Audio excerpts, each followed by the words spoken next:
A millionaire CEO caught the nanny fixing a $300 million problem in seconds. What he did next shocked the entire company. Before we begin the story, tell us in the comments. What city are you watching from? And at the end, don't forget to rate this story from 0 to 10. Enjoy the story. William Moore's phone rang for the third time, and this time he answered without even checking the number. "I'm on my way down. Stay on the line." His voice was cold, direct. A kind of command that didn't allow for questions. He got up from his office chair and walked out, leaving the door slightly open and the laptop still on the desk, screen glowing blue, lines of code running across it. Sophia, standing across the hall, peeked into the room. Oliver's backpack had been left there. He had left his tablet charger on William's desk. Sophia hesitated, glanced around, and stepped in quickly, just to grab the charger and leave before anyone noticed. But what she saw on the laptop screen stopped her in her tracks. It was code, lines and lines of it, messy, repetitive, the logic all over the place. The charger was right there next to the keyboard. All she had to do was pick it up. That screen, it was screaming for help. "My goodness, this is really badly built," she muttered, raising an eyebrow. Without thinking, she sat down in front of the laptop. She leaned in for a closer look. The problem was obvious. A poorly placed loop was clogging the main function, causing the data queue to feed back into the system. A classic mistake. Still on instinct, she started typing. Her fingers moved across the keyboard with surprising speed for someone who just took care of kids. Her expression was calm and focused, like she did this every day, and once she had, but no one there knew, or almost no one. She fixed the structure, reorganized the logic, split the elements, and tested it. The cursor stopped where it was supposed to. It ran smoothly. She smiled. There. Breathe, system. That's when she heard the voice. "What are you doing?" Sophia froze. Her heart jumped so hard that for a second, she thought she'd hit her head on the edge of the screen. She turned around slowly. William was standing in the doorway, his face frozen between disbelief and fury.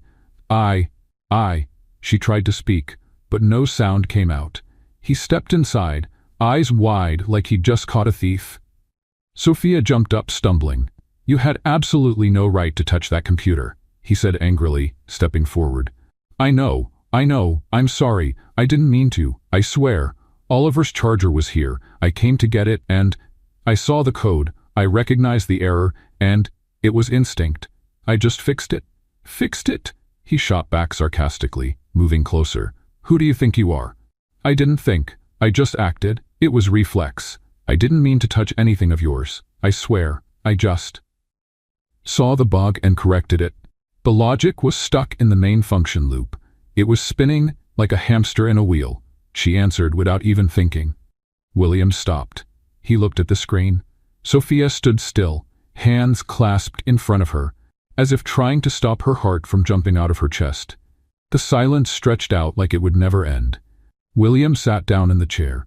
His fingers moved quickly over the keyboard, testing what she had done. He ran it again. The line that was stuck now flowed. The final execution, clean. The bug that his team, some of the best software engineers in the country, hadn't been able to fix in 2 weeks, was solved. He couldn't believe it. But the numbers were there. "You," he began, his voice no longer angry, just stunned.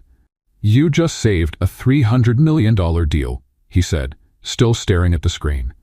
Sophia took a step back, unsure if that was a compliment or a reason to be arrested. I'm really sorry. Truly.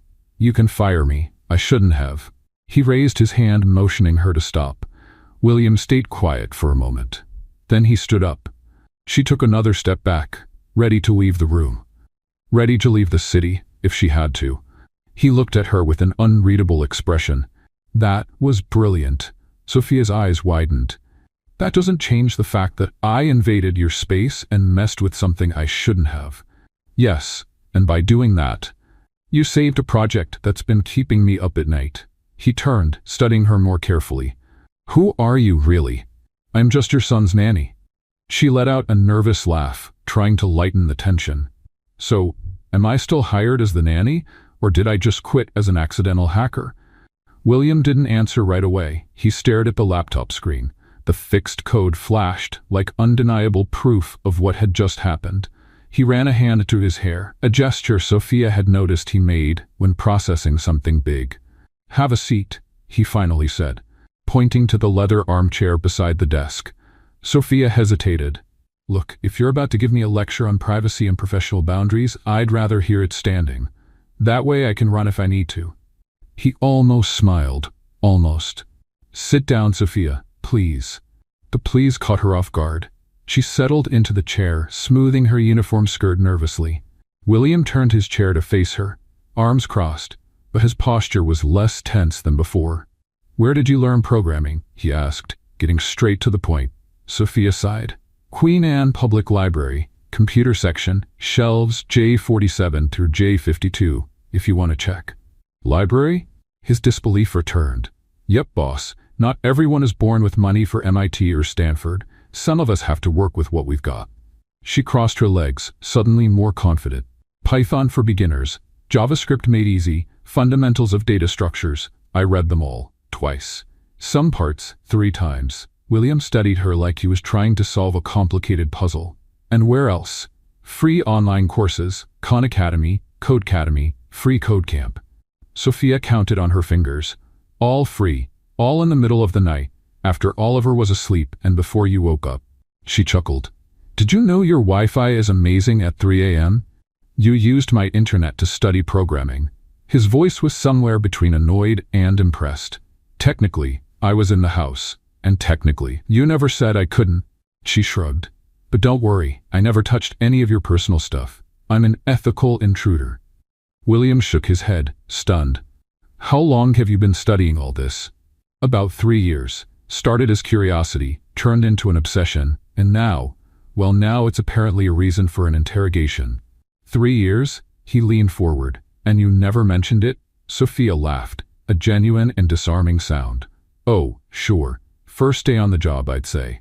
'Hi, I'm Sophia. I'll be taking care of your kid, and oh, by the way, I can also hack banking systems in my spare time.' Totally normal, right?" "It's not hacking when you fix bugs," William muttered, mostly to himself. "Thanks for the technical clarification, Professor." Sophia stood up. "But now that you know my dark secret, I'm heading back to work. Oliver's probably wondering where I went." "Wait," William stood too. "Did you go to college?" Sophia stopped at the door and slowly turned back. "I started a computer science degree at the University of Washington, 2.5 years. "Started? What happened?" For a moment, Sophia's playful mask slipped. "Life happened. Bills to pay, family to take care of, dreams that cost more than I could afford." "And you just gave up?" The question came out sharper than William meant. Sophia straightened her shoulders, the playful glint in her eyes replaced by something firmer. "Gave up?" She laughed, but there was no humor in it this time. "I didn't give up on anything. I made choices. I chose to pay rent instead of tuition. I chose to work instead of drowning in debt. I chose to survive instead of dreaming." William felt something strange in his chest, a feeling he couldn't quite name. "I didn't mean, you meant exactly that," Sophia said, stepping closer, her eyes sharp. "Because in your world, if someone doesn't have a diploma, they don't matter. If they didn't go to a fancy university, they must not know anything real. Welcome to the real world, boss. Where some people are smart despite their circumstances, not because of their privilege." The silence that followed was heavy. William looked at her, really looked at her, for the first time. He saw the determination in her dark eyes, the way she stood tall despite her simple uniform, the intelligence behind every precisely chosen word. "You're right," he said quietly, "and I was wrong." Sophia blinked, clearly not expecting that. "Wow, that was unexpected." "Happens more than I'd like," William muttered, running a hand over his face. "Would you teach me your approach, the way you fixed the issue, I mean?" Sophia tilted her head. "Seriously? My team has PhDs from Stanford, MIT, Caltech. And you, with library books and borrowed Wi-Fi, fixed in 5 minutes what they couldn't in 2 weeks." "Borrowed Wi-Fi," Sophia corrected with a smile. "And sure, I can explain. Just not now. Oliver's probably destroying your living room." She turned to leave, then paused at the door. "Oh, and William. Yes. Not everything that shines comes from Harvard, boss. Sometimes it's just someone determined enough to polish a rough stone until it becomes a diamond. Sophia left the office, leaving William alone with his thoughts. He looked again at the computer screen, where the code now ran perfectly. Then he looked at the door she had just walked through. From the hallway, he could hear Oliver laughing, followed by Sophia's voice, making up some crazy story about pirates who programmed flying ships. William found himself smiling, something he hadn't done in weeks. He sat back down and tried to focus on his overflowing inbox, but his mind kept going back to the conversation, to the way Sophia had defended her choices without playing the victim, to the sharp intelligence hidden behind her disarming humor, to how she had put him in his place without losing her grace. William Moore had always thought he knew exactly how to classify people. He'd sort them quickly, useful or useless, smart or average, driven or complacent. But Sophia didn't fit into any of those categories, and somehow that bothered him in a strangely pleasant way. For the first time in years, William Moore felt curious, not just professionally, but genuinely intrigued by another person. And that feeling, he realized with a mix of fascination and concern, was starting to matter to him in a way that had nothing to do with clean code or $300 million problems. Oliver's voice echoed from the hallway. "Sophia, can you teach my dad how to make pancakes that don't look like burned cookies?" Her laughter rang out like a bell. "Only if he promises not to try and program the recipe." William shook his head, finally allowing the smile to fully form. Yes, there was definitely something about Sophia Sands that deserved his attention, and for the first time in a long time, he was eager to find out what it was. The following Monday, William woke up with an idea that bordered on ridiculous, but it was also irresistible. If Sophia really had the knowledge she'd shown, he needed to be sure, not because he didn't trust her, but because of scientific curiosity. At least that's what he told himself as he set up the first test. He left a spreadsheet open on his laptop, with a formula that was deliberately wrong. Not too obvious, but just annoying enough to bother anyone with a trained eye. A VLOOKUP, with a circular reference that would make Excel cry blood. "Good morning, Sophia," he greeted as she arrived, watching her closely. "Morning, boss." She hung her bag on the kitchen hook. "Oliver still sleeping?" "Like an angel." "Coffee?" Sophia raised an eyebrow. "You're offering me coffee? What phase are we in now?" "The trying to be less arrogant phase, according to a very wise person I met recently." "She must be really smart," Sophia replied with a smile, accepting the cup. "I'll go wake the little prince." William returned to the office and pretended to work, but kept an ear out for sounds around the house. Vacuum noise, Oliver's laughter, footsteps in the hallway. After an hour, he found a sticky note on his monitor. "Your spreadsheet had the hiccups. VLOOKUP isn't supposed to loop forever unless you're trying to create a black hole in Excel. Fixed it. You're welcome. S." William smiled. Phase 1 of the test passed. On Tuesday, he was more subtle. He left a Python script open with messy indentation, something that wouldn't break the code, but would definitely make it behave oddly and drive any programmer crazy. The note was taped to the keyboard. "Whoever formatted this needs help. Looks like it was attacked by rival gangs of tabs and spaces. I got them organized. Now they live in peace. S. P.S. Always use 4 spaces. Always." William laughed out loud. Oliver, who was running down the hallway, stopped at the door. "Why are you laughing by yourself, Dad?" "Sophia says people who laugh alone are usually planning something sneaky." "Sophia says a lot of wise things," William muttered, folding the note. On Wednesday, he raised the difficulty. He left a PowerPoint presentation open, written in Comic Sans, with bright, clashing colors and wild animations, an intentional eyesore. This time, the note came with a new presentation. "My eyes bled. I made a version that won't trigger seizures. Arial 12, professional colors, smooth transitions. Visual respect is everything, boss. Your investors will thank you. S.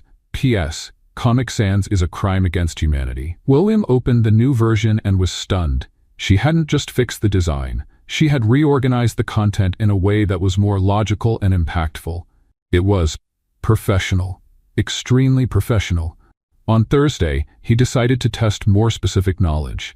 He left a piece of JavaScript code with a poorly structured recursive function that would cause a stack overflow. It was the kind of error only someone with solid skills would catch. The note came back with a full correction. Your recursion was more lost than a tourist in Sao Paulo. I implemented memoization to improve performance and keep the browser from having a nervous breakdown. Now it runs as smooth as samba at carnival. P.S. Recursion without control is like Oliver without supervision. Guaranteed disaster. William stopped pretending he was just curious. This woman had solid technical knowledge, a sharp sense of aesthetics, and, on top of that, she was funny. It was unsettling and fascinating. On Friday, he couldn't resist one final test. He left a spreadsheet with real financial data, nothing confidential, but complex, with several incorrect formulas and awful formatting. He wanted to see how far she'd go. 2 hours later, he found not just a note, but a completely redone spreadsheet. Boss, this was an organizational mess. I redid everything. Dynamic charts, pivot tables, conditional formatting, and even a nice little dashboard. If this were a house, I would have torn it down and rebuilt it. Hope you like the remodel. Who taught you Excel? I need to have a serious word with them. William opened the spreadsheet and his jaw literally dropped. It was corporate-level work. Elegant charts, organized data, analyses he hadn't even thought to make. It was better than the work of some senior analysts in his company. He stared at the screen, then at the note, then back at the screen. A strange feeling started growing in his chest. It wasn't just professional admiration anymore. It was interest. Genuine interest in getting to know the brilliant mind disguised as a nanny. Dad, why do you look like you've seen a ghost? Oliver appeared in the doorway, holding a glass of juice. It's not a ghost, son. It's surprise. Sophia does that, he said simply. She told me smart people like good surprises. You think she's smart? Oliver rolled his eyes. Dad, she solves my math problems faster than you, and she makes dinosaur-shaped pancakes. And yesterday, she fixed my video game when you said we'd have to call tech support. William smiled. That's true. Can I tell you a secret? Oliver whispered dramatically. Of course. Sophia stays up late, messing with the computer in the living room. I saw her when I went to get water. She was making colorful drawings on the screen. Colorful drawings on the screen. Probably coding or studying. William felt a stab of guilt for testing her behind the scenes when she was clearly using her own time to keep learning. Oliver, do you like Sophia? Obviously, she's fun, and she doesn't get mad when I ask weird questions. Oliver took a sip of juice. You like her too, right? The question caught William off guard. Why do you think that? Because you stop frowning when she's around, and you smile more. Sophia says smiling is good for the heart. Out of the mouths of children. William looked at his son, impressed by his perception. She really does say a lot of wise things. Yep, Oliver took another sip. Oh, and Dad? Yes, Sophia left a note for you on the fridge. She said it was important. William's heart started to race. Important how? I don't know. She just said you'd understand when you read it. William walked to the kitchen, Oliver trailing behind like a curious puppy. On the fridge door, held up by a dinosaur-shaped magnet, was a different kind of note. Same handwriting, but the tone. William, I know you've been leaving mistakes on purpose to test me. It doesn't bother me. Actually, it's kind of sweet, watching you try to figure out who I am without just asking. But how about we have a real conversation? Oliver's sleeping at his grandmother's tomorrow, right? I promise I won't hack anything of yours without permission. P.S. You have a real gift for creating creative problems. Ever thought about changing careers? S. William read the note 3 times. She knew. Of course she knew. And instead of being offended, she was inviting him to talk. What did she write? Oliver tried to peek over his dad's arm. Bet she's even smarter than I thought. I already knew that, Oliver said matter-of-factly. Sophia always knows things before we say them. William folded the note carefully and put it in his pocket. For the first time in years, he was looking forward to a conversation, genuinely looking forward to getting to know someone. And for the first time since Sophia Sans came into his life, William admitted to himself that maybe, just maybe, he was interested in her in a way that went far beyond anything professional. William spent all of Saturday planning. Oliver was at his grandmother's, and the quiet house gave him time to think. He had decided he wanted a real conversation with Sophia. But being William Moore, he couldn't just ask her to talk. He needed a pretext. So he set up his most elaborate trap yet, an optimization algorithm with a subtle but obvious logical flaw. At least obvious to anyone with solid knowledge. The kind of mistake that would make an experienced programmer shake their head in frustration. At 8 a.m. on Monday, when Sophia arrived, he was in the kitchen making coffee with near scientific focus. "Good morning," he said, trying to sound casual. "Oliver's not here today. He came back last night, but wanted to stay at Grandma's one more night." Sophia hung up her bag and looked at him curiously. "And you're cooking?" "Making coffee," William said, stirring the cinnamon a bit too forcefully. "Technical coffee." "Technical coffee?" Sophia raised an eyebrow, clearly amused. "Yeah, I wanted to run a few ideas by you about system optimization." He turned to her, holding 2 cups. "Would you mind taking a look at a project I've been working on?" Sophia crossed her arms, a smile playing at the corners of her mouth. "William Moore is inviting me for technical coffee? Is it that strange? Considering that until last week you barely acknowledged I existed beyond the role of Oliver's caregiver, yeah, it's a bit surreal." William felt his face grow warm. "I've always known you existed." "Oh sure, as the nanny. Now I'm the nanny who codes." Sophia accepted the mug, breathing in the aroma. Cinnamon. Fancy. Are you going to look at the code or just analyze me like I'm some kind of social experiment?" "Why not both?" Sophia laughed and followed him to the office.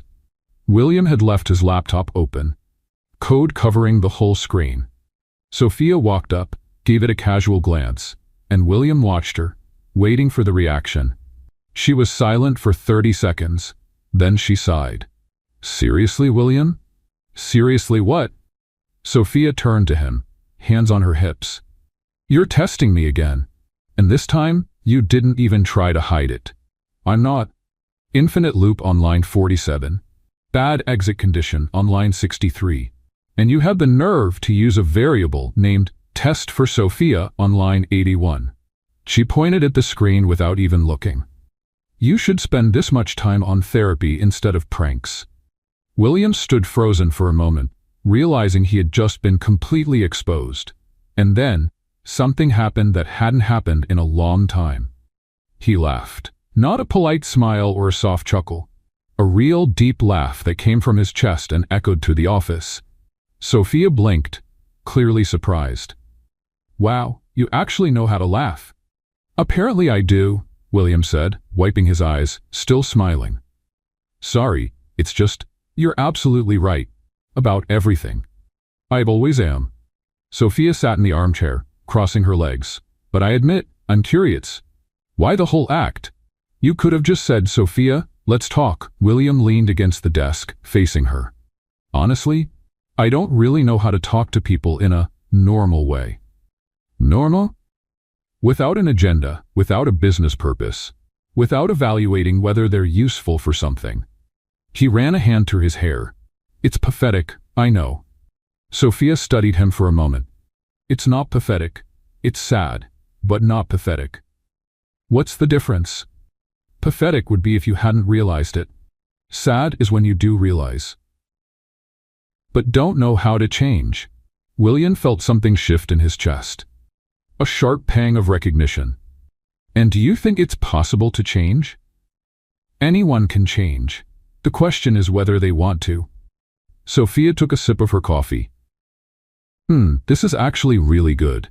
The cinnamon was a nice touch. "Thanks." William sat in his office chair. "Can I ask you a personal question?" "Now you want to ask? After spying on me for an entire week?" Sophia laughed. "Go ahead. Why aren't you bitter? About life, I mean. You had to drop out of college. You work as a nanny even though you clearly could do so much more. And still, you laugh. You joke. How?" Sophia was quiet for a moment, turning the cup in her hands. "Because being bitter doesn't change anything. It would just make me miserable, and bitter on top of that." She looked at him. "Besides, who says being a nanny is any less important than working with code?" "Well, objectively." "Objectively? Nothing." Sophia leaned forward. "I take care of your son. I help shape a child's character.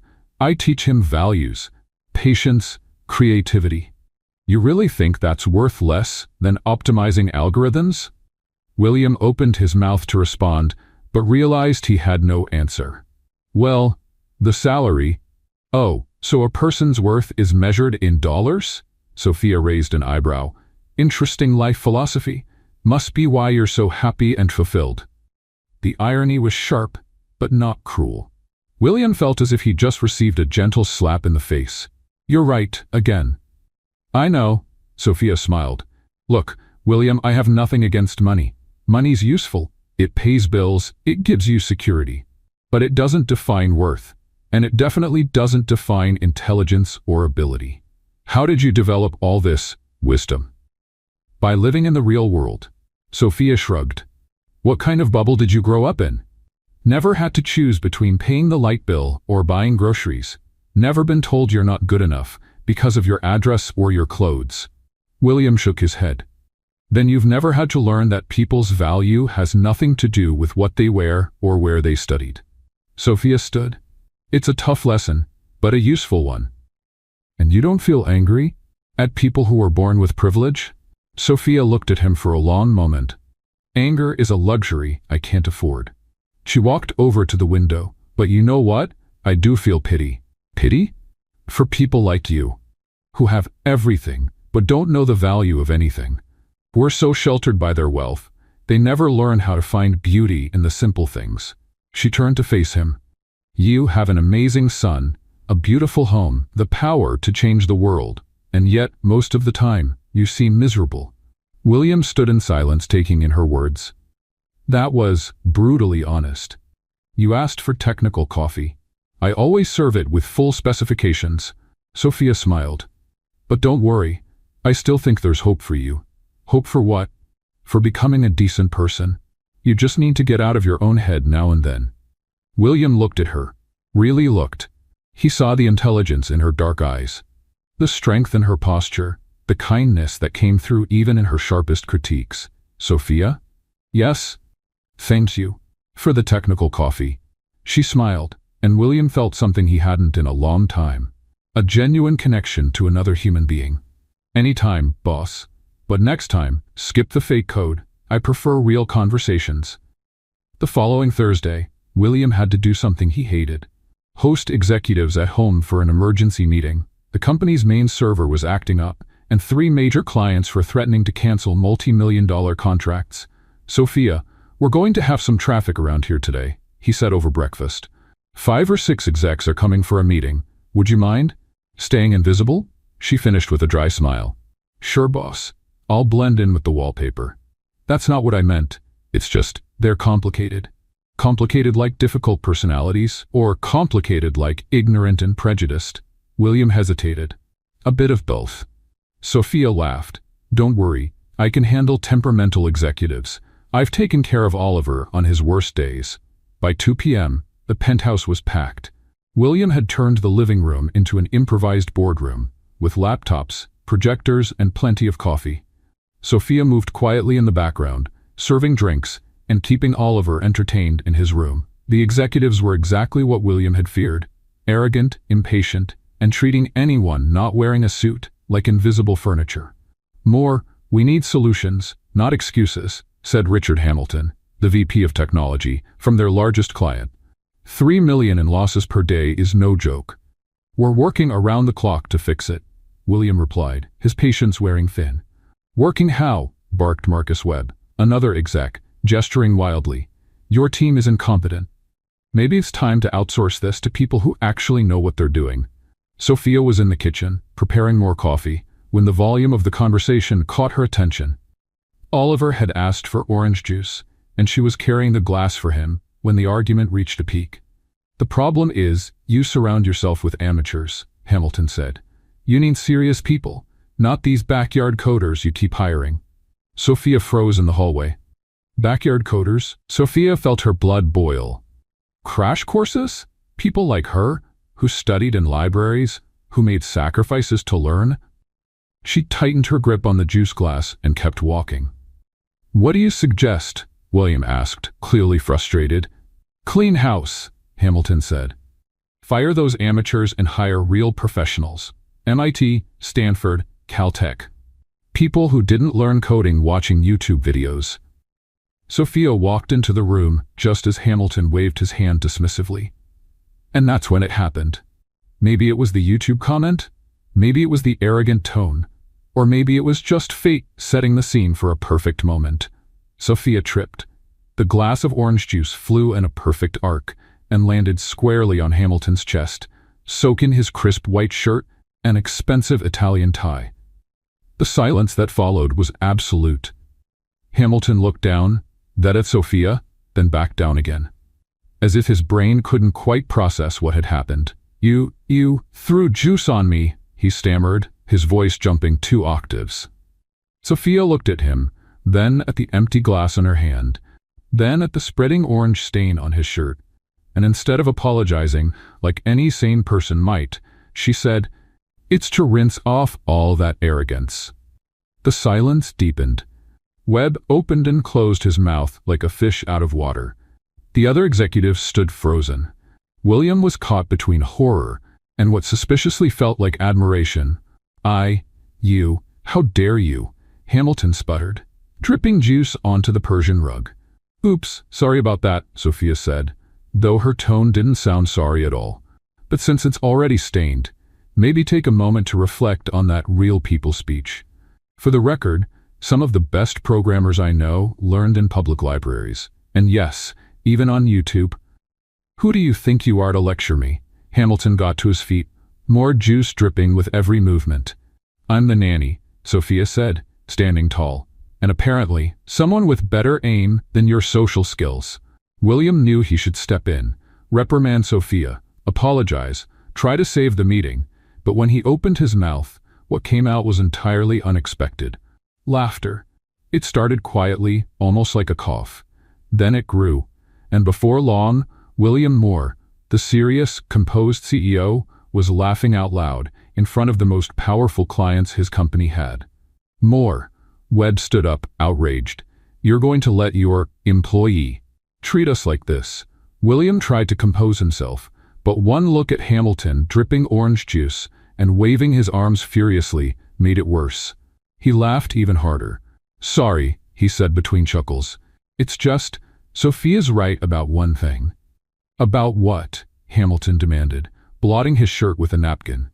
"About needing to wash off the arrogance," William said, wiping his eyes. "And about my team. They're brilliant, no matter where they studied." Sophia looked surprised. William looked back at her and gave a quick wink. "But Sophia," he added, trying to look serious, "you can't just go around throwing juice at people." "True," Sophia replied solemnly. "Next time I'll use something that doesn't stain, maybe water." Hamilton made a strangled noise. Webb looked like he might have a stroke. "This is unacceptable," Hamilton declared. "We demand a formal apology." "Of course," William said, still smiling. "Sophia, would you like to apologize?" Sophia thought for a moment. "I apologize for wasting perfectly good orange juice. Oliver would have loved that juice." The executive stormed out in a huff, muttering threats and indignation. William closed the door behind them and turned to find Sophia, picking up shards of glass. "You do realize we probably just lost $3 million contracts," he said. Sophia paused and looked at him. "Are you mad?" William considered the question. He should be furious. He should be calculating losses and thinking up damage control strategies. But instead, he felt light, as if a weight he hadn't realized he was carrying had finally lifted. "No," he said at last. "I'm impressed." "Impressed? You did something I've wanted to do for years," William said with a grin. "And said things I should have said a long time ago." Sophia smiled back. "Then I guess the juice was worth it?" "Every drop." From down the hall came Oliver's voice. "Sophia, where's my juice?" Sophia and William looked at each other and burst out laughing. "I'll just tell him the juice went to a noble cause," Sophia said, still laughing. "And I'll call my lawyers," William replied. "But first, thank you." "For what?" "For reminding me who I used to be, before I became so serious." Sophia smiled. "Anytime, boss. But next time, give me a heads up. I'll bring extra juice." 3 days after the juice incident, as Oliver had named it, life at the penthouse had mostly gone back to normal. Almost normal. William noticed he was smiling more. His conversations with Sophia had become less formal. and she had started leaving notes even when there were no codes to fix. The last one read, "We ran out of coffee. I bought more. Don't thank me, pay me with a day off. S." It was Friday night and William was in the office, trying to figure out why the company's main server kept showing random outages. His team's technical reports were inconclusive. Everything worked perfectly during testing, but the system kept crashing at unpredictable times in production. Oliver was asleep. Sophia was in the living room, folding laundry while watching a Netflix show, and William was on the verge of a nervous breakdown. "Damn it," he muttered, running his hand through his hair for the 20th time.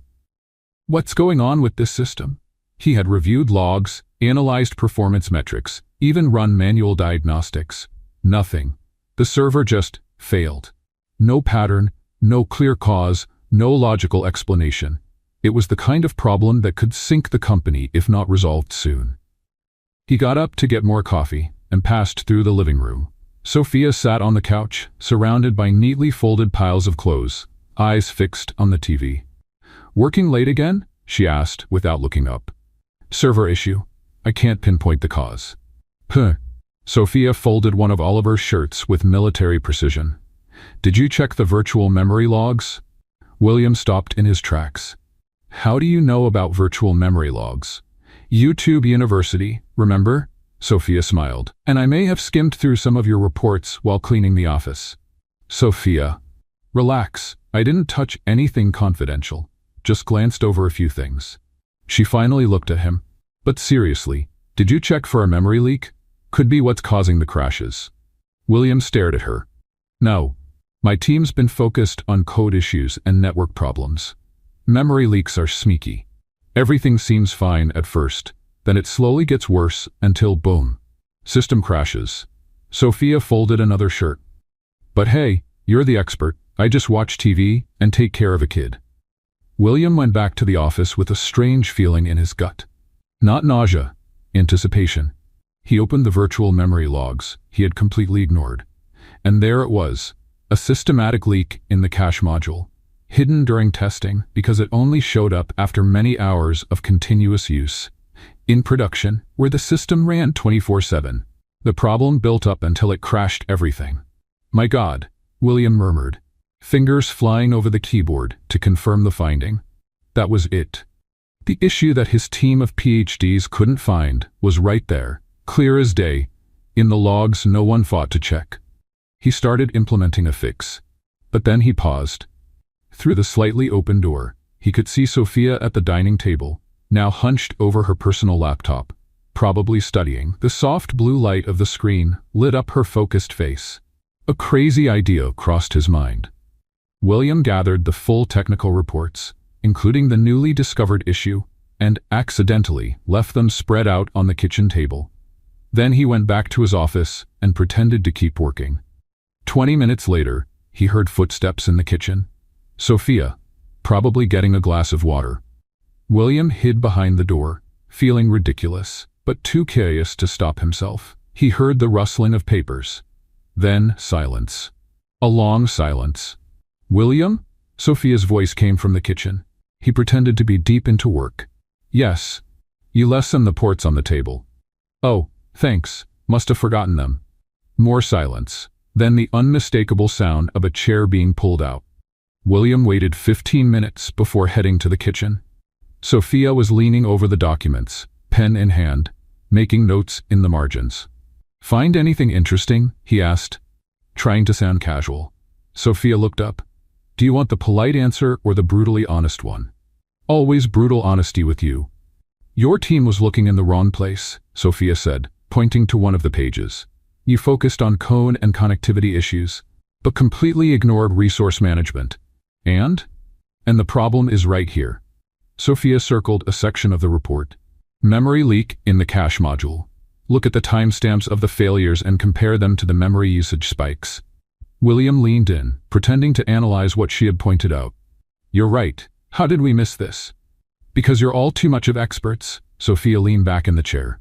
"Sometimes the simplest answer is the right one. It doesn't have to be complicated to be serious.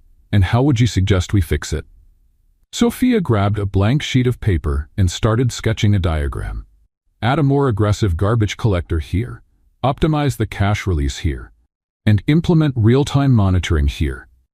She finished the drawing and slid it over to him. 15 minutes of work, tops. William looked at the diagram. It was clean, efficient, and right. Completely right.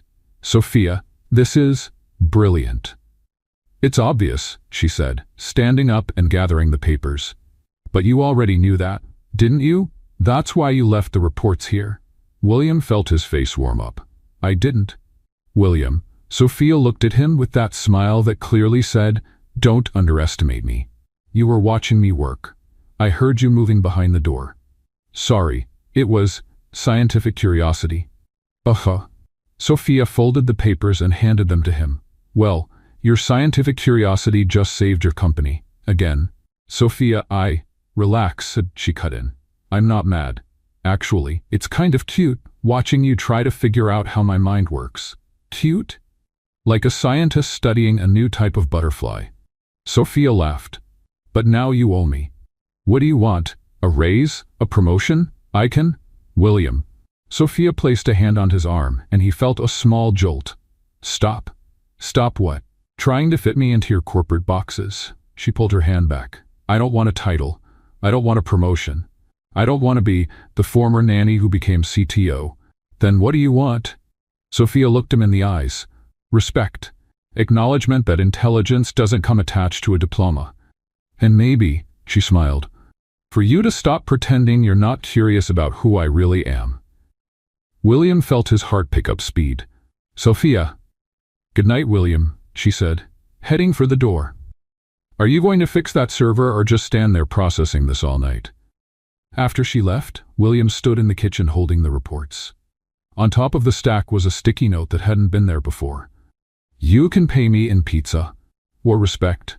Your choice. Both would be nice, but I'm not picky. P.S. Stop spying on me. If you want to know something, just ask.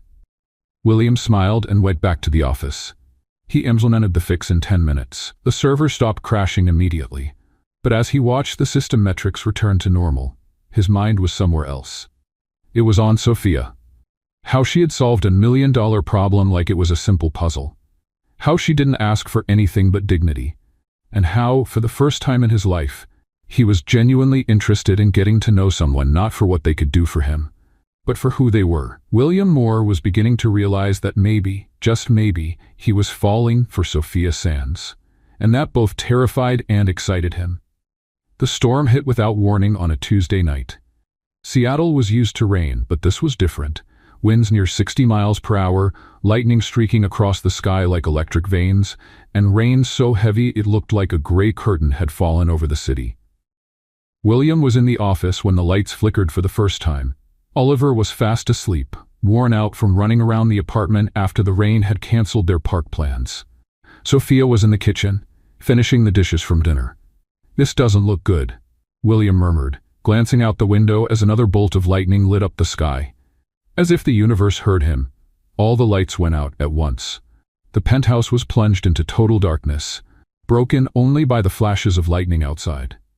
William? Sophia's voice called from the kitchen. I'm here. Are you okay? I'm fine, but I think the whole city just lost power.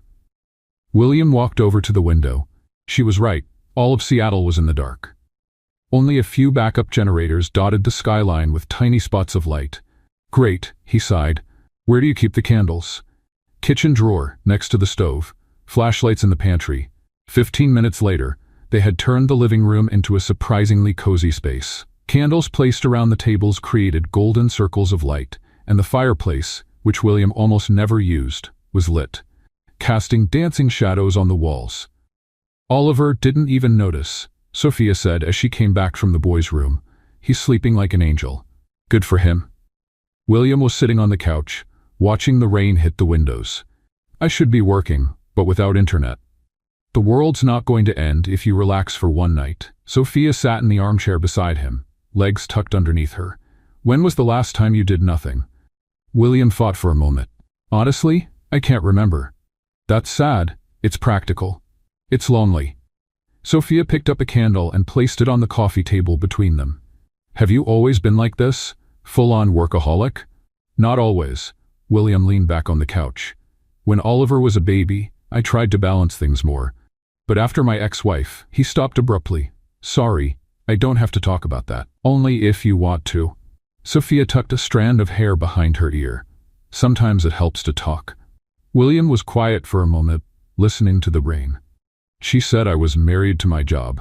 That she and Oliver always came second. His voice was low, almost lost in the sound of the storm.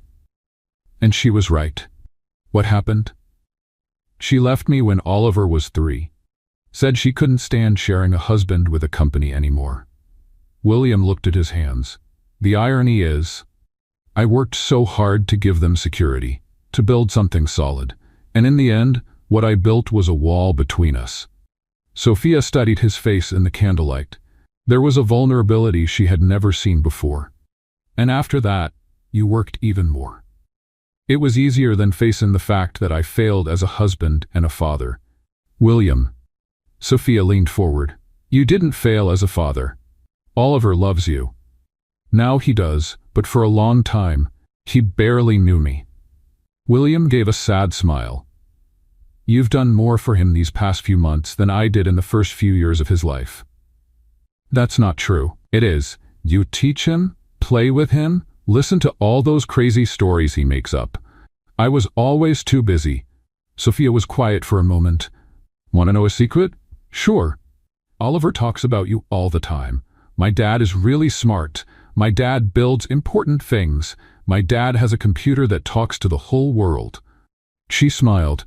You're his hero. William felt something tighten in his chest. Even when I barely paid attention to him? Kids see love in different ways. For Oliver, you working to take care of him was love. You being home every night was love. You thinking about his future was love. How do you know so much about kids? And about everything? Sophia looked at her hands. Experience. I kind of raised my little sister. Kind of? Totally, actually. Sophia picked up a candle and started turning it between her fingers. My parents died in a car accident when I was 22 and she was 10. All of a sudden, I was responsible for a child. William felt his heart skip. Sophia. That's why I left college. I couldn't afford tuition and raise a child at the same time. She gave a small, sad smile. Isabella needed stability. She needed someone who was present, not a sister who studied all day and worked all night. Where is she now? Med school in California, 2nd year. The pride in Sophia's voice was unmistakable. She's going to be a pediatrician. She says it's because I taught her that taking care of children is the most important thing in the world. William looked at her in the golden candlelight. He saw quiet strength, sacrifice turned into love, and a kind of intelligence that had been used in service of something greater than ambition. You gave up your dreams for her. I didn't give them up. I changed direction. Sophia set the candle back on the table. My dream was to have a career in tech. I ended up having a career in raising people. Isabella, Oliver, not small accomplishments. But you still want to work in tech? Of course, but in my own time, in my own way. She looked at him. Not everything in life has to be a race, William. They sat in silence for a moment, listening to the storm. William felt like he was truly seeing Sophia for the first time. Not the nanny, not the woman who fixed code. The whole person, with all her depth and beauty. That's when William's phone rang. He answered reluctantly. Hello? William, thank God. It was Marcus, his CTO. The system's down again. 3 servers at once. We're losing data. William's blood ran cold. What do you mean 3 servers? We don't know what happened. Everything was working. Then total crash. The clients are furious. Hamilton is threatening to sue. William stood up, running his hand through his hair. No power, no internet. I can't. You need to come to the office, now. Marcus, there's a storm. There's no power anywhere. William, if we don't fix this today, we lose everything. The entire company. Do you understand? William hung up and stood there, staring at the phone. His hands trembled slightly. William? Sophia stood up. What happened? The system crashed completely. 3 servers. His voice sounded strange, distant. Years of work, millions in contracts. Breathe.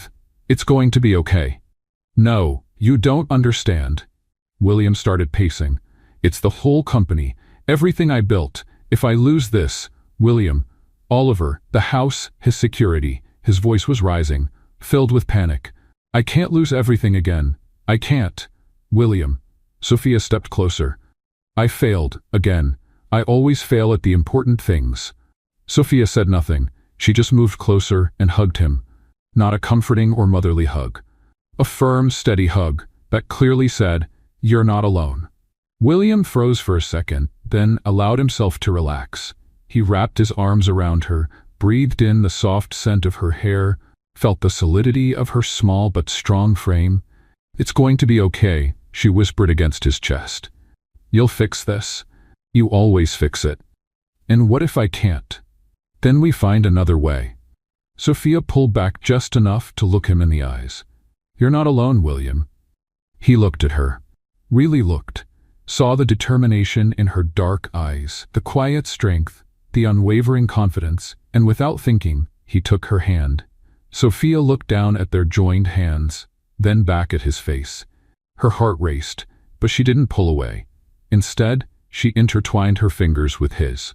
"Sophia." William's voice was hoarse. "I know," she whispered. They stayed like that, holding hands by candlelight, while the storm raged outside. It wasn't a kiss. It wasn't a declaration. It was something deeper, a silent acknowledgement that something had changed between them. Something real, something that mattered. And for the first time in years, William Moore felt at home. Power came back at 5 a.m, with a low hum that brought all the machines in the apartment to life at once. William and Sophia had fallen asleep on the couch, she leaning on his shoulder, their hands still linked. The sound of the laptop restarting woke them. "The power's back," Sophia whispered, pulling away quickly and smoothing her hair. "I have to." William stood up, still a little dizzy. "I need to check on the servers." 15 minutes later, he was in the office with 3 laptops open, trying to access the company's systems remotely. Sophia appeared in the doorway with 2 cups of coffee. "Did you get in?" "Yes, but..." William rubbed his face. "It's worse than I thought. Not just 3 servers, 6, and the backups failed too." Sophia set a cup beside him and looked at the screens. "Mind if I take a look?" William hesitated a second, then turned one of the laptops toward her. "Please, I can't figure out what happened." Sophia leaned over the screen, her eyes scanning the error logs quickly. William watched her face tighten in concentration, her brows furrowing slightly as she processed the data. She murmured after a few minutes. "Interesting. What did you see?" "Your system had gas." William blinked. Gas, stuck, like when you eat too many beans and feel uncomfortable." Sophia smiled, but kept looking. "Look here at the timestamps. The failures didn't start all at once." "They didn't?" "No, they started here." She pointed to a specific line, at 7:47 p.m. Then it cascaded. One server failed, overloaded the next, which failed and overloaded the next, and so on. William moved closer. "But what caused the first failure?" Sophia scrolled up. "Here, data sync process. Someone changed backup parameters on Friday and created a circular dependency loop." Dependency loop. William started to understand. Server A was waiting for confirmation from server B, which waited for C, which waited for A. Exactly. Like 3 polite people trying to go through a door at the same time. Nobody moves. Sophia laughed. The system kept waiting for a confirmation that would never come, until memory ran out and boom, domino effect. William looked at her, impressed. "And you figured that out in 5 minutes?" "Your system was screaming the problem. You just weren't listening to its language." Sophia stepped back from the screen. "The fix is simple. Break the loop, restart the services in the right order, and add a check to make sure it doesn't happen again. Sophia, this is going to save the company. Save $300 million to be exact." She shrugged.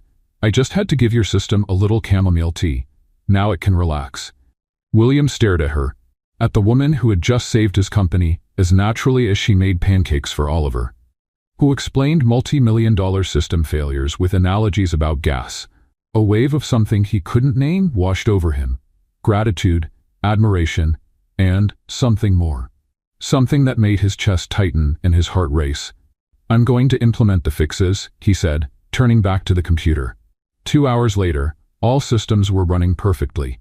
William had sent reassuring reports to clients, the tech team was back to work, and the crisis was over. Sophia was in the hallway heading to the kitchen when William came out of the office. "Sophia," she turned. "All fixed?" "All of it." He stepped closer. "Thanks to you." No. William cut her off, stepping even closer. "You saved everything. Again. You always save everything." There was something in his voice, the way he looked at her, that made Sophia step back. "William." He didn't let her finish. In one quick move, he took her face in his hands and kissed her. It wasn't a hesitant or questioning kiss. It was decisive, full of all the emotions he'd bottled up for months. Relief, gratitude, admiration, and something much bigger that he finally allowed himself to feel. For a second, Sophia gave in. She felt the texture of his lips, the warmth of his hands on her face, the familiar scent of his cologne mixed with coffee and sleepless nights. Then reality hit her, like a bucket of cold water. She pushed him, not hard, but firmly enough to create distance. "William, no." "Sophia, No." She shook her head, her eyes shining with a mix of confusion and hurt. "I'm not going to be your distraction, your escape valve, your reward for solving problems. That's not it." "Isn't it?" Sophia crossed her arms. "You're vulnerable, stressed, I help with work, and suddenly it turns into romance? Very convenient, William. You think that's what's happening?" "I don't know what to think." Her voice rose slightly. "Did you kiss me because you're grateful? Because it's a reaction to relief? Or because you're the only thing that woke me up from my colorless life?" The words came out low but full of raw honesty that made Sophia stop mid-sentence. "William, it's not about work, Sophia. It's not about you fixing problems or saving the company." He moved closer again, but didn't touch her. "It's about you making Oliver laugh. About your funny notes. About how you see the world. It's about you reminding me there's life beyond spreadsheets and code." Sophia looked into his eyes. She saw the sincerity there, but also the fear of someone who didn't know how to handle genuine feelings. "I need to think," she finally said. "Sophia." "No, William, I need time to understand what I'm feeling, what you're feeling, and if this is real or just circumstance." William nodded, even though every fiber in his body wanted to protest. "How long?" "I don't know." Sophia gave a sad smile. "But you'll know when I do." She walked away but stopped before turning the corner. "William, yes, your system wasn't the only thing that woke up." She looked at him for a long moment. "I'd been asleep a long time too." Then she was gone, leaving William alone in the hall, his heart pounding like he'd run a marathon. 3 hours later, during an emergency video call with all clients and investors, William did something that surprised everyone. The problem was identified and solved by someone on our team who prefers to remain anonymous, he said to the cameras. "This person didn't just save our systems, but also taught us a valuable lesson about simplicity and efficiency." "Who was it?" Hamilton asked, still on the call wearing his orange juice-stained shirt. "Someone who reminded us that intelligence doesn't come with labels or diplomas. Someone who solves $300 million problems the same way they solve everyday problems, with logic, creativity, and a lot of good humor." After the meeting, Marcus came up to William. "Boss, who was it, really? The whole team's curious." William smiled. "Someone special, very special." But as he spoke, his eyes drifted toward the kitchen door, where Sophia was probably making Oliver's snack, pretending the world hadn't completely changed that morning. The server problem was fixed, the company was saved, the clients were happy. But William knew the real challenge was just beginning, and for the first time in his life, it was a challenge he really wanted to face. 2 weeks had passed since the kiss in the hallway. Sophia and William had found a strange balance. They talked normally, worked together when needed, but there was a tension in the air, like electricity before a storm. Oliver, with the sharp sense kids have, had noticed. "Why do you two keep staring at each other and then looking away?" he asked during Friday breakfast. Sophia almost choked on her orange juice. William pretended to be very interested in his emails. I don't know what you're talking about, little guy, Sophia said, messing up his hair. You look like two scared kittens, Oliver laughed. My teacher said kittens do that when they like each other but are shy. William coughed loudly. Sophia decided it was time to take Oliver to brush his teeth. Later, when Oliver was watching cartoons, William approached Sophia in the kitchen. Sophia, I need to make you a proposal. She turned cautious. What kind of proposal? Professional, totally professional. William raised his hands. The company's quarterly event is next Thursday. I want to officially introduce you as a technical consultant. William, just listen. You saved the company 3 times. The shareholders deserve to know who's behind these solutions, and you deserve the recognition. Sophia shook her head. No. Why not? Because I don't want to be your circus, the babysitter who codes, the curious case to entertain executives. She crossed her arms. I told you what I want, remember? Respect, not a show. William nodded, clearly disappointed. I understand, and I respect your decision. Thank you. But, he hesitated. Would you come to the event? As a guest? Sophia studied him. Why? Because Oliver will be there. It's a family-friendly event, and I want him to see where I work. And, William lowered his voice. Because I'd like you to be there. Sophia sighed. Okay, but as Oliver's babysitter, not the mysterious consultant. Deal. The TechCore quarterly event took place in the grand ballroom of the Fairmont Olympic Hotel. It was the kind of event William usually hated. Corporate speeches, forced networking, and executives competing over who wore the most expensive suit. But this time was different.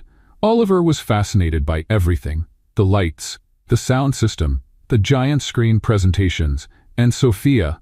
Sophia looked beautiful. She wore a simple navy dress, nothing fancy, but it highlighted her dark eyes and the natural confidence she carried. Several people came up to greet her, assuming she was William's wife. I'm actually the babysitter, Sophia would say with a smile, enjoying the surprised looks that always followed. William was on stage, giving his annual presentation about the company's results, when he had an idea. A completely impulsive idea that went against everything he had promised Sophia. This year has been challenging, he said into the microphone, looking at the crowd of 300 people. We faced crises that could have destroyed our company. But we also discovered something valuable about where true innovation is born. Sophia, sitting in the middle rows with Oliver, felt a flutter in her stomach. William, what are you doing? She whispered. Sophia Sands, William said into the microphone. Would you please come up on stage? Her blood ran cold. Oliver clapped excitedly. Go, Sophia, Daddy's calling you. 300 pairs of eyes turned to her. Sophia shook her head slightly, but William insisted. Sophia, please, trust me. Against all her good sense, she stood up, walked down the center aisle with trembling legs, aware of all the eyes on her, the curious whispers, the questioning looks. When she stepped on stage, William came closer. You promised, she whispered. Trust me, he said softly. Then he turned to the microphone. This is Sophia Sands. She takes care of my son Oliver. Murmurs of confusion filled the audience. Some executives exchanged looks like, why did he call the babysitter? But Sophia did something more, William continued. She saved our company 3 times, without formal training in our field, without access to our corporate tools. She identified and solved problems that our team of PhD engineers couldn't. The murmurs in the audience changed tone. She did this on her own time, out of intellectual curiosity, using books borrowed from the library and free online courses. And when I offered her jobs, promotions, higher salaries, do you know what she said? William paused, looking at Sophia, who was clearly uncomfortable but hadn't run away. She said she wanted respect. Recognition that intelligence doesn't come with a diploma attached. His voice grew stronger. This woman rewrote more than just code. She rewrote the story of our company, and she taught me that sometimes the best solutions come from where we least expect. The room was completely silent. Sophia represents everything our company should value: creativity, dedication, humility, and the courage to look at complex problems with fresh eyes. William turned to her. Thank you, Sophia, for saving our company, and for teaching me that human value can't be measured by resumes. The audience burst into applause. Not polite corporate clapping, but genuine, warm applause. People stood up. Oliver shouted from the crowd, "That's my Sophia," making everyone laugh. Sophia looked at the crowd, then at William. Her eyes were shining, but not with anger, with emotion. She stepped up to the microphone. "Thank you," she said simply. "But I want to make one thing clear. I didn't do anything that any dedicated person couldn't do. I was lucky to have access to knowledge, time to study, and," she looked at William, "someone who gave me the chance to show what I'm capable of." More applause. True innovation happens when we stop looking at diplomas and start looking at people. When we value curiosity as much as credentials, and when we recognize intelligence exists everywhere, just waiting for a chance. Sophia left the stage without drama, no long speech, no promises to change the world. Simple, direct, genuine. And while the audience kept applauding, William realized he was completely, hopelessly in love with Sophia Sands. Not just the brilliant programmer, not just the woman who had saved his company, but the honest, brave, and humble person who had just taught a room full of millionaire executives a lesson in humility. William's home phone didn't stop ringing for 3 days after the company event. Journalists wanted to interview the genius babysitter. Headhunters offered 6-figure salaries, and universities offered full scholarships. Sophia answered politely, thanked them, and declined everything. "No, thank you. I'm not interested. Yes, I'm sure. No, it's not about the money." William watched, fascinated and confused. On Wednesday morning, after Sophia had declined her 10th call before breakfast, he couldn't hold back any longer. "Why are you turning everything down?" Sophia poured orange juice for Oliver. "Because I don't want to. But these are amazing opportunities. Google, Microsoft, Amazon, all offering senior positions. And, William gestured lost. These are dream jobs, salaries most people can't even imagine. Sophia sat at the table. "William, have you ever stopped to think that maybe my dreams are different from yours?" "What do you mean?" "I don't want to be the next Mark Zuckerberg. I don't want to work 16 hours a day building tech empires." She took a bite of her toast. "I want a balanced life. Time for the people I love, weekends off, real vacations." Oliver looked up from his cereal. "What's Mark Zuckerberg?" "A man who created Facebook and probably doesn't know the color of his kids' eyes." Sophia replied, looking meaningfully at William. "That was low," William muttered. "It was honest." Sophia stood up. "Look, William, I admire your ambition, but it's not mine. I want stability, not glory. And Isabella, don't you want to help her more?" Sophia stopped at the kitchen door. "Isabella is at her dream college with a full scholarship she earned on her own. She doesn't need me to become a workaholic executive for me to be proud of her." After Sophia left with Oliver for the park, William stayed alone in the kitchen, thinking. He understood what she meant, but he couldn't understand how someone could just turn down opportunities like that. The phone rang again. This time William answered. More residents. "Hello, I'd like to speak with Sophia Sands, please. This is TED Talks. We'd like to invite her to give a lecture on disruptive innovation." "She's not interested," William interrupted. "But you didn't even ask." "I don't have to. She wants a quiet life." "Thank you." William hung up and stared at the phone. A quiet life. When was the last time he had wanted that? On Friday, the calls finally slowed down. Sophia was in the living room, folding clothes, while Oliver played video games, when William showed up with a strange look on his face. "I got an interesting call today."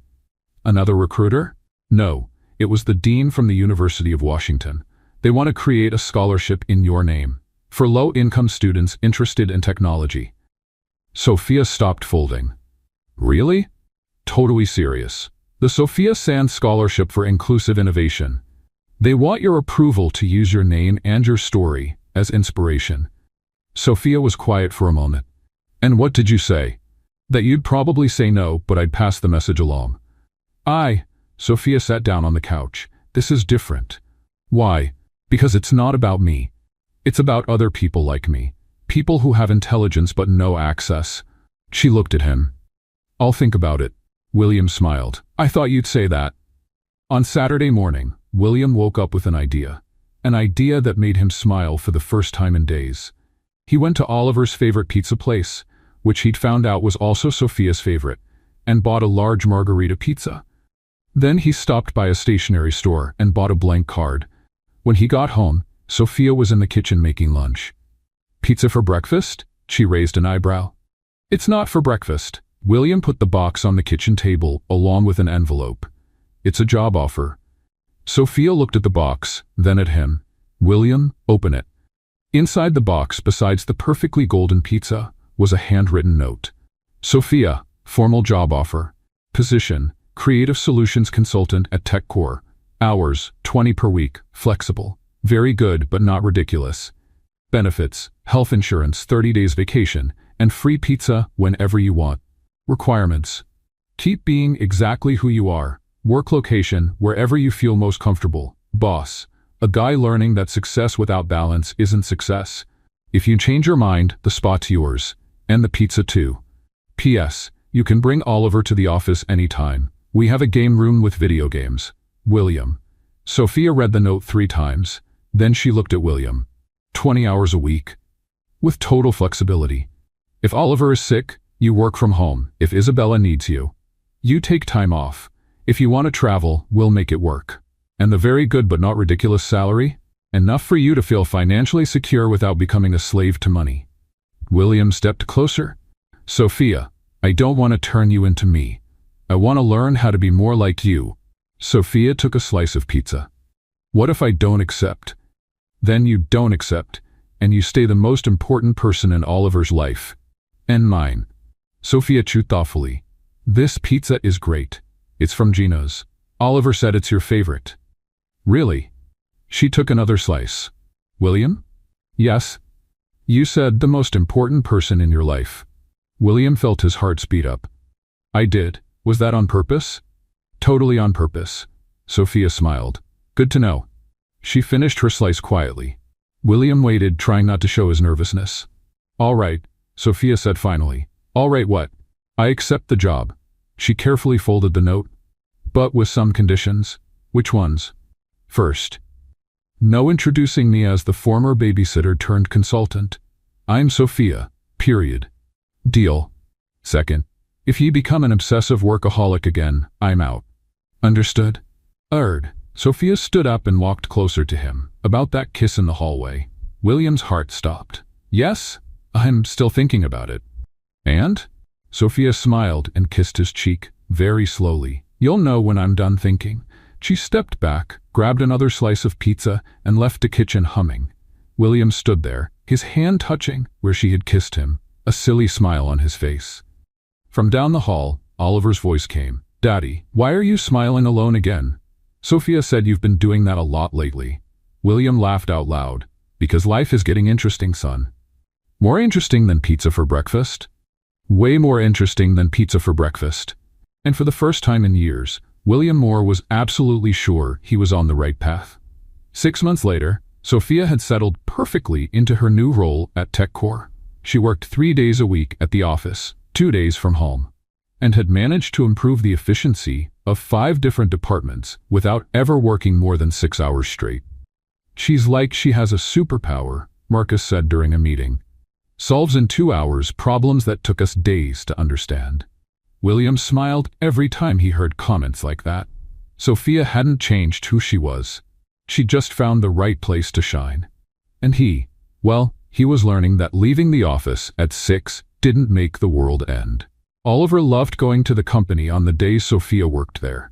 He had his own little spot in her office with books, games, and a computer where he helped solve problems by drawing solutions in different colors.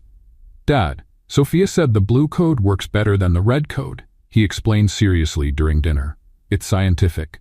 "Of course it is," William agreed, sharing a playful look with Sophia.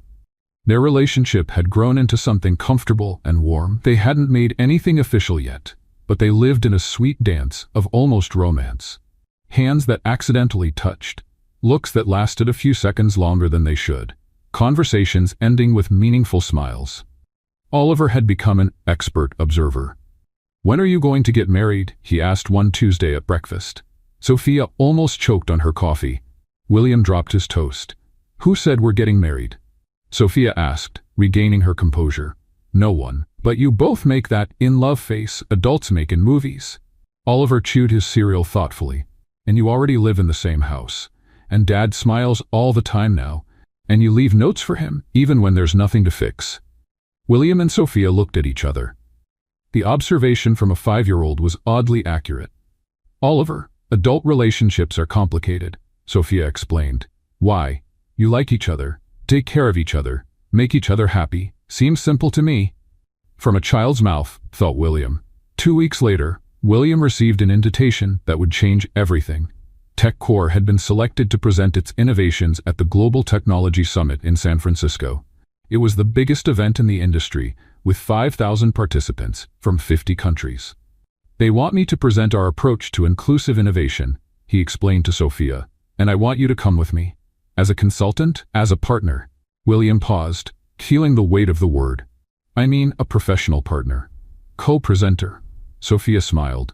Got it. And Oliver? He's coming with us. It's going to be a family adventure. William paused again. Work family. Family. You get it. I get it. Sophia laughed at how he stumbled over the words. And I accept. The Global Technology Summit was held at the Moscone Center, a huge complex in downtown San Francisco. William had presented there many times, but he'd never been this nervous. Not because of the 5,000 people or the cameras streaming live worldwide, but because he had a plan. A plan he'd carefully thought out for weeks, and it could go very well, or very badly. Sophia looked flawless in a navy blazer that brought out her eyes, with a professional but approachable vibe that was purely hers. Oliver sat in the front row wearing a special junior consultant badge Sophia had made for him. The presentation went perfectly. William talked about disruptive innovation, Sophia about the importance of looking at problems from different perspectives, and together they showed how small mindset changes could lead to big results. The audience was fully engaged. Smart questions, genuine applause, networking cards exchanged like confetti. To close, William said as the presentation neared its end, I want to say something personal. Sophia looked at him, surprised. This wasn't in the script. When I met Sophia, she was just my son's babysitter, William said, looking at her. I couldn't see past the labels I had created myself. Babysitter, employee, someone without a college degree. The room was completely silent, but Sophia taught me that labels are limits we put on people and ourselves. She didn't just save our system, she saved the way we think. And, William paused, looking directly into her eyes. She saved my heart. Sophia's eyes widened. What was he doing? William knelt on the stage. 5,000 people held their breath. Cameras zoomed in on him. Sophia Sands, he said, pulling a small laptop from his pocket. You changed my life, my son's life, and the life of our company. You taught me that love, like innovation, happens when we stop following manuals and start following our hearts. He opened the laptop. On the screen, instead of code, was a message. Will you be my co-CEO in life? And in the compartment where the battery usually was, there was a ring. William, Sophia whispered, hands covering her mouth. I know you don't like big shows. I know you prefer simple, private moments. William smiled. But I wanted the whole world to know that you are the most extraordinary person I've ever met. The audience was completely silent. 5,000 people watching a marriage proposal at a tech conference. So, William said, holding up the ring. Sophia Sands, self-taught programmer, solver of impossible problems, the woman who taught me that intelligence comes from the heart as much as the mind. Will you marry me? Sophia looked at him, at the ring, at the 5,000 people in the audience, and at Oliver, who was standing in the front row shouting, Say yes, Sophia. Then she did something very typical of her. She laughed, not a nervous laugh, but a genuine, joyful, free laugh. William Moore, she said, taking the microphone, you are completely crazy. Is that a yes? That's a... Do you really think I'd say no after a proposal with a custom laptop at an international conference? So... Sophia knelt down too, getting level with him. Yes, I'll marry you. She took the ring and examined it. but only if I can keep sending you scribbled notes fixing your code. Forever, William said, slipping the ring on her finger. The crowd went wild. 5,000 people stood up, applauding, cheering, whistling, cameras flashing, people crying, a sea of collective happiness. But Sophia and William only had eyes for each other. "I love you," he said, finally saying the words he had been holding back for months. "I love you too," she replied. "Since the day you laughed at my jokes about memory leaks." "That's when I knew it was true love," William laughed. "Kiss her, Dad," Oliver shouted from the crowd, causing another wave of laughter. And there, on the stage of the world's biggest tech event, in front of 5,000 witnesses and cameras broadcasting live around the world, William Moore kissed Sophia Sands. It was a kiss that said everything that needed to be said. About code and hearts. About problems solved and lives changed. About love that comes when least expected and changes everything we thought we knew about ourselves. When they pulled apart, Sophia whispered, "Next time, warn me before you do public proposals. Next time, when you ask to renew our vows in 50 years. Sophia smiled. "I want to be ready to give a worthy answer." William laughed, took her hand, and waved to the crowd that kept applauding as if it would never stop. 3 months after the proposal in San Francisco, William's penthouse was being transformed into something he never imagined. A wedding venue. "Are you sure you want to get married at home?" he asked for the 10th time, watching Sophia direct the decoration operation with the precision of a general. "William, if you ask me that one more time, I'm going to put an infinite loop in the company's system," Sophia replied, adjusting a flower arrangement. "Of course I'm sure. This is where our story began. This is where Oliver feels at home. This is where it makes sense." Isabella had arrived from Los Angeles the night before, glowing with happiness to see her older sister finally find someone who truly valued her. She and Oliver had instantly become best friends, united by their mission to make sure the wedding is perfect. "Aunt Sophia," Oliver said, appearing in the room wearing a tuxedo that was way too small. "My tie is trying to strangle me." "Come here, little one." Sophia knelt to fix his tie. "You know soon you'll have to call me stepmom, right?" "Can I still call you Sophia?" Oliver asked seriously. "Stepmom sounds too formal." "You can call me whatever you want, as long as it's with love." "Then I'll call you Mom Sophia." Oliver smiled. "Because you're like a mom, but you're still my Sophia." Sophia felt tears well up. Mom Sophia is perfect. At 4 in the afternoon, guests began to arrive. It was a small celebration, just 40 people. Family, close friends, and some co-workers who had become part of their lives. Marcus showed up with his wife, still in disbelief that his workaholic boss was marrying the most sensible consultant in the company. Hamilton appeared, clean, juice-stain-free, and surprisingly humble after the events of recent months. "Where's the bride?" asked the officiant, a cheerful woman Sophia had specifically chosen because she was less formal than a traditional priest. "She's getting ready," William answered, nervously looking down the hallway. At 4:15, Sophia appeared, and she left everyone speechless. She was wearing her nanny uniform, the same simple blue uniform she wore on her first day of work, perfectly pressed, with a small flower pin on the pocket. "Sophia," Isabella whispered in horror, "you're not getting married in your uniform." "Why not?" Sophia shrugged, walking calmly over to William. "It was in this outfit that I solved my first problem for him. It was in this outfit that he fell in love with me. It's the outfit of the woman he asked to marry him." William looked at her like she was the most beautiful thing in the world. "You look perfect." "Are you sure?" Sophia did a twirl. "Because I brought a backup outfit." "You're perfect just like that." The officiant smiled. "Well, this is definitely the most unique ceremony I've ever performed. Shall we start?" The ceremony was simple and touching. They wrote their own vows full of inside jokes that made everyone laugh. William promised never to try impressing Sophia with fake codes again. Sophia promised to keep fixing his mistakes, in programming and in life. When it was time for the rings, Oliver came forward carrying the rings on a little pillow he had decorated himself, with tiny drawings of computers and hearts.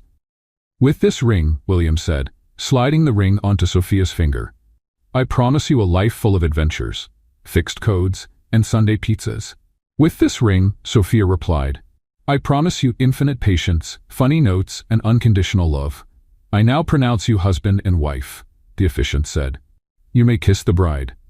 But Sophia raised her hand. Wait, just a minute. She ran to the bedroom, leaving everyone confused. 2 minutes later, she reappeared wearing an elegant, simple but stunning wedding dress that perfectly highlighted her natural beauty. Now this is more like it, she said, smiling. I wasn't going to let the wedding photos be all in work uniform. The crowd laughed and applauded. William shook his head, smiling. You're amazing. I know. Sophia stepped closer. Now kiss me properly, husband. And he did. A kiss that sealed not just a wedding, but a partnership that had transformed 2 lives and an entire company. The party was exactly as they had planned. Relaxed, fun, and full of unexpected moments. The food was from their favorite pizzeria. The music included both jazz and reggaeton, and Oliver took over the dance floor, with moves he swore he learned from watching educational videos. When it was time to toss the bouquet, Sophia had one last surprise. Single ladies, come on up, she shouted. But beware, no traditional bouquet today. She pulled out a gold USB drive, decorated with a white ribbon. This USB contains all the codes I fixed for William over these months, she announced. Whoever catches it will gain special debugging powers. And she threw the USB behind her. Isabella caught it, laughed, and shouted, I'm going to hack the college system and improve my grades. That's illegal, Sophia shouted back, laughing. I learned from the best. As the party was winding down and guests began to leave, William and Sophia met in the office, the place where it all began. So Mrs. Moore, William said, hugging her from behind as she worked on the computer. How does it feel to be a married woman? Period. The same. Except now I can officially fix your codes, Sophia turned in his arms. And you, Mr. Moore, how does it feel to be a married man? Like I finally found my co-CEO for life. William kissed her forehead. And look what I had framed for the office. He pointed to the wall where there was an elegant plaque with a phrase in gold letters.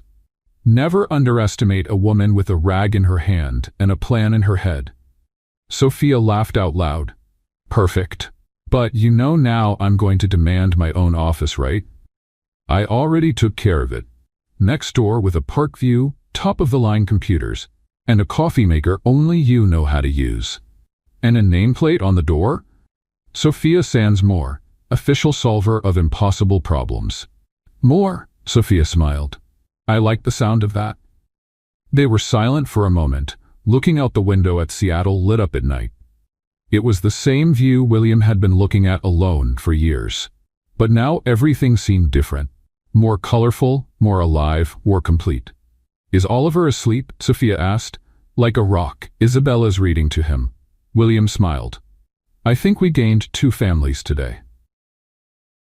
Definitely. Sophia snuggled closer in his arms. William? Yes? Thank you. For what? For seeing me, really seeing me. Not what I did, but who I am. Thank you, William answered.